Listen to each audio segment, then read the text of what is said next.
pessoal, o tema da minha palavra aqui é a relação entre fé e obras. Eu estou muito feliz que vocês estão querendo estudar isso na classe de vocês. Esse assunto é um assunto que vem desde o tempo do apóstolo Paulo, na verdade, desde o tempo da igreja apostólica. Quando o Senhor Jesus apareceu requerendo fé na sua pessoa como caminho para a salvação, deixou todos os judeus da época dele assim, alarmados, né? Diziam, mas os judeus perceberam que o que Jesus estava dizendo acabaria por significar a remoção ou a insignificação da lei e das obras que ela prescrevia. Tanto é que eles questionaram Jesus a respeito da guarda do sábado e uma série de outras coisas afetas à lei. Mas foi quando os apóstolos vieram, especialmente o apóstolo Paulo, que a crise da relação entre fé e obras se agravou, porque muitos dos primeiros cristãos eram judeus e eles tinham sido ensinados a guardar as obras da lei, a prática da lei, por exemplo, a circuncisão, a dieta religiosa e um calendário que tinha datas especiais, e eles entendiam que aquilo levava à salvação. Quando eles creram em Jesus Cristo, veio então a grande pergunta: e agora? E estas obras que a lei determina? A separação dos pecadores, não comer determinado tipo de comida. E Paulo então aparece dizendo que a salvação, tanto para judeus como para gentios, é somente mediante a fé em Jesus Cristo, sem as obras da lei. Então foi num contexto assim de legalismo que Paulo aparece com a doutrina da justificação pela fé, que a gente encontra na carta aos Romanos, especialmente na carta aos Gálatas. O que aconteceu foi que aparentemente algumas pessoas não entenderam que Paulo não estava dizendo que as obras não eram importantes.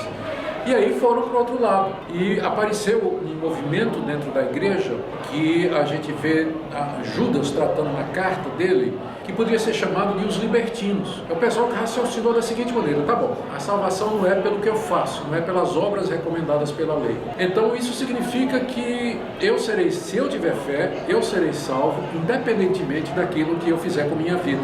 Eu posso ser imoral, eu posso ser desonesto, posso ser adúltero, mas se eu tenho fé em Jesus Cristo, já que a salvação não é pelas obras, eu serei salvo de qualquer maneira. Judas combate esse pessoal e chama esse pessoal de libertino. É aqui que entra Tiago. Tiago, quando escreve a carta dele, ele escreve num contexto em que os seus ouvintes tinham feito essa separação indevida entre fé e obras, e que estavam pensando de que a salvação seria simplesmente um assentimento intelectual das verdades do Evangelho e que estava dissociada da prática. E Tiago então combate esse pessoal. Enquanto que Paulo falou sobre a justiça de Deus pela fé sem as obras no contexto do legalismo, Tiago está falando de que as obras fazem parte da salvação no contexto daquilo que nós chamamos de antinomianismo, ou seja, nós não precisamos da lei. O que Tiago, em linhas gerais, vai dizer é que a fé que salva, ela se manifesta através de obras. E ele dá o exemplo de Abraão, que ofereceu Isaac, e de Raabe, que pela fé obedeceu a Deus a custo da sua própria vida. Está no capítulo 2 da carta de Tiago. Então, no cômputo geral, fechando, o que você encontra é que a fé que Paulo recomenda não é a fé que Tiago condena. E as obras que Paulo condena não são as obras que Tiago recomenda. Tá? No fim, eles estavam dizendo a mesma coisa, mas com ênfases diferentes por causa das plateias diferentes. Mas se a gente for olhar para o assunto do ponto de vista da teologia sistemática, o que a gente vai ter que lembrar é a doutrina da depravação total do homem. De acordo com a Bíblia, a depravação e a corrupção dos nossos corações pelo pecado é tão profunda e intensa, são tão profundas e intensas, que o homem é incapaz de fazer qualquer coisa que seja considerada meritória diante de Deus. Então, dessa perspectiva da depravação total, é impossível ao homem caído fazer qualquer coisa que Deus considere como sendo favorável a ele. Então, não resta outra alternativa para a salvação a não ser pela graça mediante a fé em Cristo Jesus. Mas uma vez que a pessoa está salva, ela vai praticar a obra. Deixa eu explicar como funciona. É mais ou menos assim: você é salvo pela graça, não pelas obras da lei. Salvo pela graça. E você está tão feliz com isso que você chega para Deus e diz: Deus, eu quero viver para te agradar. O que é que eu posso fazer para te agradar?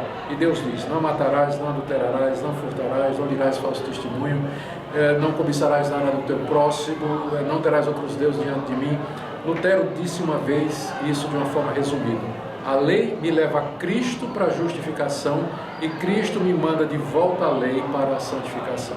A lei é a norma de gratidão, não o caminho de salvação. Obras não salvam, mas elas, no salvo, expressam a gratidão que ele tem a Deus por ter sido regenerado e salvo pela graça. Tem muitas outras perguntas que podem ser feitas aqui, como por exemplo, e gente que não é crente que faz obras boas? Mas isso aí vai ficar para você discutir em sala de aula, na certa. Bom, Deus abençoe o estudo de vocês.